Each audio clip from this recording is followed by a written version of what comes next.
Ngayon mga ka-farmers, magsiset up tayo ng ating trap. Hanap tayo ng paglalagyan.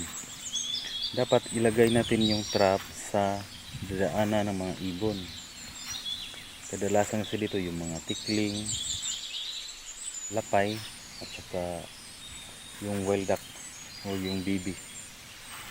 So ganyan ang lawak dito mga farmers, mga ka-vlog. Palayan to kasi kadalasan dito mga rice farmer. Kaya ito mga ka-farmer, so nakita nyo ito, daanan to ng tubig, pero ngayon mukhang maliit na yung tubig. Pwede na natin lagyan ng bitag o yung bird trap. So hanap tayo. So dito tayo maglalagay mga ka-farmers.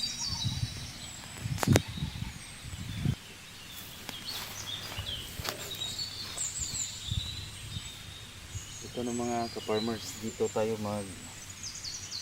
set up ng ating trap. So nakita nyo dito talaga dadaan yung mga ibon.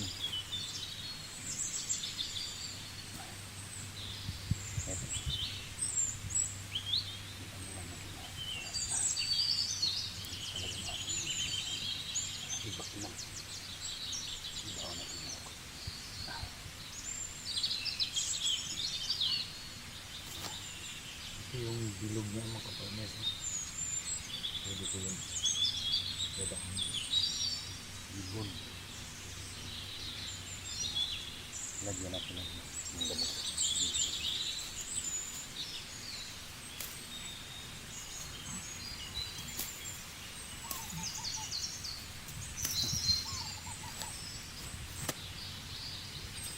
Mga farmers, dapat lagyan talaga ng damo dito sa gilid para dito talaga sa gitna yung